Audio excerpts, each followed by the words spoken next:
हरे कृष्णा। सभी भक्तों को मेरी तरफ से दंडवत प्रणाम और नवरात्र की आप सभी भक्तों को बहुत बहुत बधाई हो।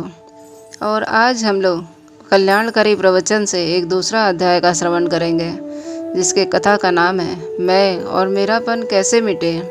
तो आइए हम सब श्रवण करते हैं कि मैं शरीर हूँ, शरीर मेरा है। यह मान्यता ही खास भूल है और यही मूल भूल है।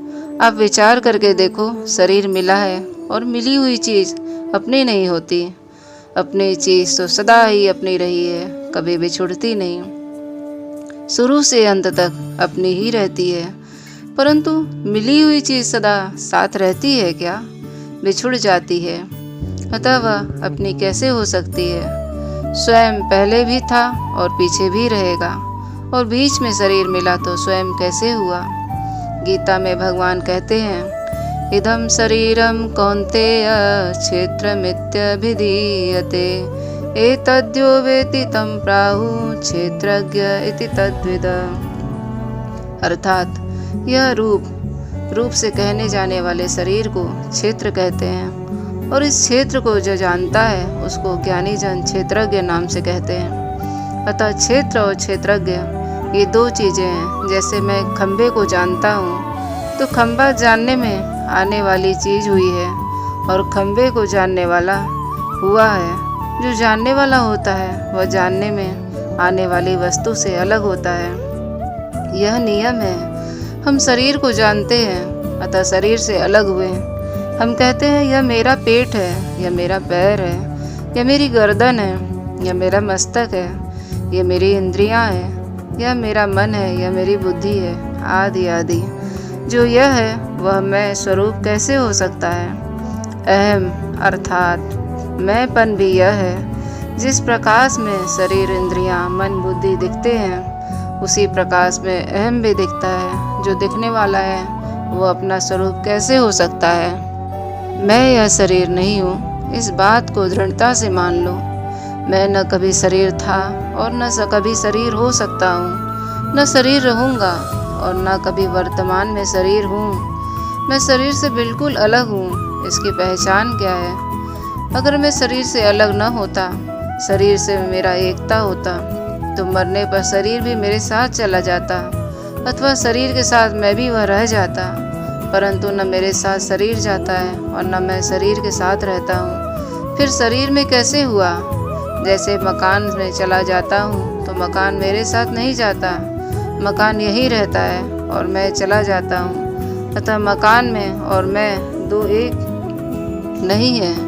इसी तरह शरीर में दो हैं, एक नहीं। ऐसा ठीक बोध होने पर अहमता मिट जाती है। मैं शरीर हूँ, शरीर मेरा है और शरीर मेरे लिए। ये तीन खास बातें, खास भूल हैं। वास्तव में न तो मैं शरीर हूँ, न शरीर मेरा है और न शरीर मेरे लिए है। शरीर मेरे लिए कैसे हो सकता है? मैं नित्य निरंतर रहने वाला हूँ और शरीर नित्य निरंतर बदलने वाला है। यह शरीर नित्य निरंतर मेरे से वियुक्त हो रहा है। कोई एक क्षण भी नहीं है जिसमें यह क्षण मेरे से वियुक्त न होता हो। मनुष्य मानता है कि जब शरीर में मर जाता है तब शरीर का वियोग होता है। अतः जन्म से मृत्यु तक हमारा शरीर हमारा रहा है। यह बहुत बड़ी स्थूल दृष्टि मानना है। सूक्ष्म दृष्टि से देखो और देखा जाए तो शरीर प्रति क्षण मर रहा है। मान लो आप कि किसी की आयु 100 वर्ष की है और वह 1 वर्ष हो गया हो, तो क्या अब 100 वर्ष बाकी रहे हैं? अब तो 99 वर्ष ही बाकी रहे हैं। दृष्टि इसी तरफ होती है कि बालक बढ़ रहा है। बिल्कुल गलत बात है। बालक तो घट रहा है। हम भी यही सोचते हैं कि हम बढ़ रहे हैं, हम जी रहे हैं। बिल्कुल झूठी बात है। सच्ची बात तो यह है कि हम मर रहे हैं, हर दिन मर रहे हैं। हमारा एक एक दिन घट रहा है। जैसे मरने के बाद शरीर से वियोग हो जाता है, ऐसे ही हम मानते हैं। ऐसे ही हमारा शरीर भी प्रति क्षण वियोग हो रहा है, घट रहा है शरीर। अतः जो हरदम वियुक्त होता है वह मेरे लिए कैसे हो सकता है? विचार करें कि शरीर में मेरा आधिपत्य चलता है क्या? अगर चलता तो शरीर को बीमार मत होने दो, कमज़ोर मत होने दो, कम से कम मरने तो दो ही मत। जब इस पर हमारा आधिपत्य चलता ही नहीं तो फिर यह मेरा और कैसे हुआ। बालकपन में जो मैं था वही मैं अब भी हूँ। अपना होनापन तो निरंतर वैसे का वैसा ही दिखता है, पर शरीर नित्य निरंतर बदलता है। अतः शरीर में मैं कैसे हुआ? शरीर की मात्र संसार के साथ एकता है। जिन 5 तत्वों को यह शरीर बना है, उन्हीं 5 तत्वों से यह शरीर बना हुआ है। क्षितिजल पावक गगन समीरा, पंच रचित अति अधम शरीरा। शरीर हमें संसार की सेवा के लिए मिला है, अपने लिए नहीं।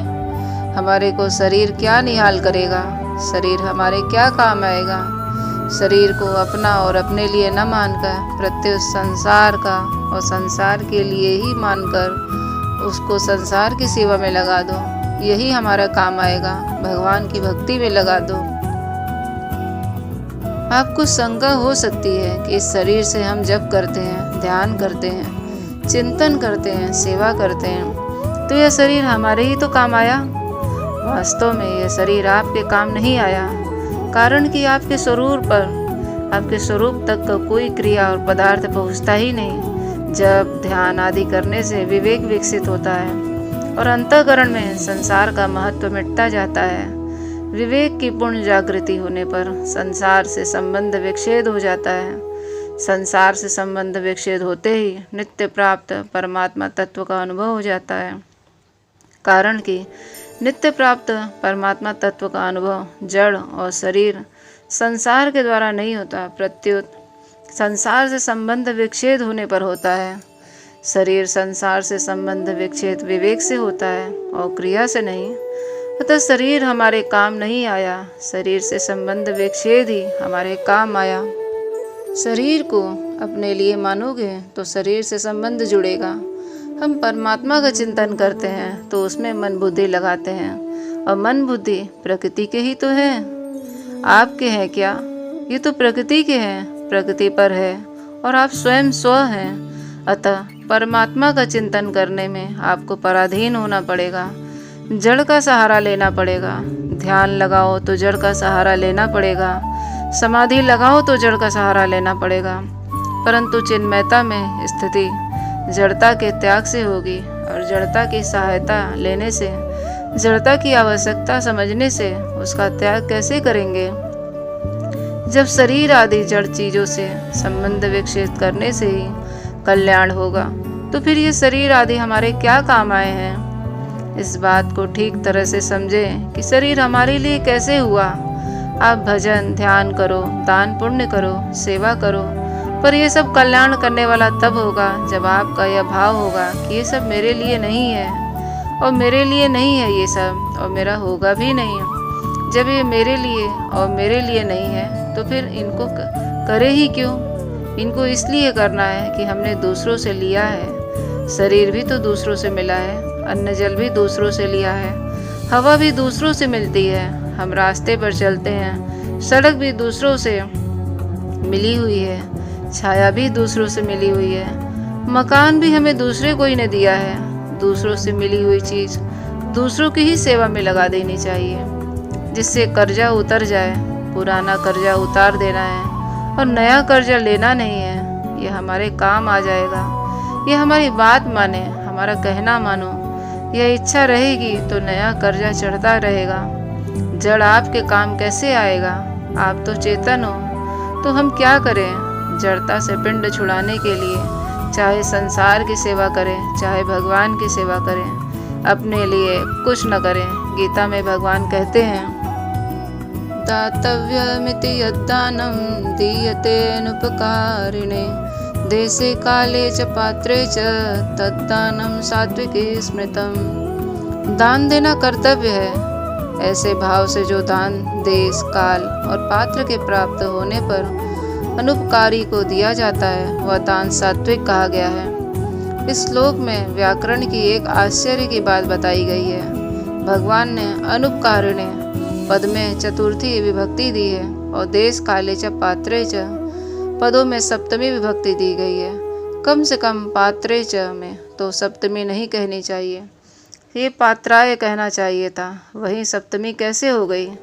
इसका तात्पर्य यह है कि भगवान ने तो जाने और व्यास जी महाराज जाने, अपने को तो पता नहीं है। हम कोई विद्वान तो है नहीं, परंतु हमारी धारणा से देश काल च पात्रे च का अर्थ है देश काल और पात्र की प्राप्ति होने पर अनुपकारणे का अर्थ यह नहीं है कि ऊपर का उपकार करने वाले को दान मत दो, प्रत्युत जिसने हमारा उपकार किया है उसको देने में दान मत जमानो। अनुपकारी का अर्थ है जिसने पहले कभी हमारा उपकार नहीं किया, अभी भी उपकार नहीं करता है और भविष्य में भी उसने किंचन मात्र भी उपकार की आशा नहीं है। ऐसे अनुपकारी को निष्काम भाव से दान देना सात्विक दान है। तात्पर्य यह है कि देश काल पात्र के प्राप्त होने पर अपना संबंध न रखते हुए दान दिया जाए। अगर उपकारी को दान दिया जाएगा तो दान के साथ संबंध जुड़ने से वह राजस दान हो जाएगा। यत्तु प्रत्युपकारर्थ तद्दानम राजसम स्मृतम। कारण की राग और संबंध जोड़ने का रजोगुण का स्वरूप है और रजो रगात्मकम विद्धि। दान के साथ संबंध न रहने से सात्विक दान वास्तव में दान नहीं है, यह तो त्याग है। जैसे दान का हमारे साथ संबंध न रहे, ऐसे ही जब ध्यान का भी हमारे साथ संबंध न रहे, सेवा का भी हमारे साथ संबंध न रहे। किसी की सेवा करके हम समझे कि हमने बड़ा काम कर लिया है तो यह बहुत बड़ी गलती है। कारण कि हमारे पास जो कुछ भी है उसी पर उसी का हक है, हक लगता है। हमारे पास जो शक्ति है वह शक्ति समष्टि की है और समष्टि से अलग कोई शक्ति हमारे पास है क्या? विद्या, बुद्धि, योग्यता, अवस्था आदि जो कुछ भी हमें प्राप्त है वह हमें समष्टि से मिली है। समष्टि की चीज़ समष्टि की सेवा में ही लगा दिया जाए तो क्या एहसान किया? उसकी चीज़ उसी की सेवा में लगा देना ईमानदारी है। और उसी के साथ उस चीज़ को अपना संबंध जोड़ लेंगे तो मैंपन आएगा और मैंपन आने से मेरापन भी आएगा और मेरे लिए भी आएगा। न तो मैं हूँ और न ही यह मेरा है। जो यह है वह मैं नहीं होता और जो मैं होता वह यह नहीं होता। शरीर यह और मन यह, बुद्धि यह है, प्राण यह है, मैंपन भी यह है। अतः ये सब हमारा स्वरूप कैसे हुआ? शरीर संसार के साथ माना हुआ मैं मेरेपन का संबंध ही जन्म मरण का कारण है। अतः इन संबंधों को जल्द से जल्द मिटा देनी चाहिए। हरे कृष्णा। तो मैं और मेरेपन की कितनी सुंदर यहाँ पर कथा बताई गई है राम सुखदास जी महाराज का कि मेरापन कैसे मिटे। जो हम लोग सोचते हैं कि ये सब कुछ मैंने ही तो किया है, लेकिन असल में घर में मिला तो माता पिता ने दिया और हमें जो कुछ भी मिल रहा है किसी न किसी के द्वारा मिल रहा है। पति के द्वारा मिल रहा है, बच्चों के द्वारा मिल रहा है। तो हम सब जो सोचते हैं कि हमको इनके कारण मिला और हम सब का आधिपत्य हम बनाए हैं, हमने किया है, मैंने किया, ये जो मैं ही है हमें अहम में डाल दे रहा है और हमारा मैंपन हमें आगे फिर से नया जीवन लेने के लिए फिर से बाध्य करेगा।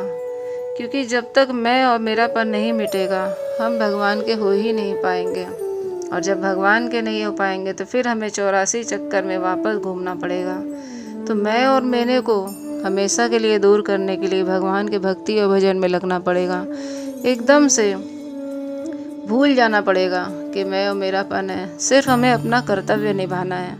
गृहस्थ जीवन में रह के हमें अपना कर्तव्य निभाना है और उससे हमें बहुत ज़्यादा लगाव नहीं रखना है। अपना एक ड्यूटी समझ करके कि हमारा ये कर्तव्य है, उसे समझ करके हमें पूरा करना है और उसके साथ ही भगवान की भक्ति में लीन रहते जाना है। दिन प्रतिदिन हमें अपनी भक्ति बढ़ानी है और इस तरह से हम भगवान के हो जाएंगे। हरे कृष्णा। आप सभी को मेरी ओर से दंडवत प्रणाम। तो आपको ये कथा कैसा लगा हमें बताइएगा कमेंट में और सदा जपते रहिए हरे कृष्णा कृष्ण कृष्ण हरे हरे, हरे राम राम राम हरे हरे।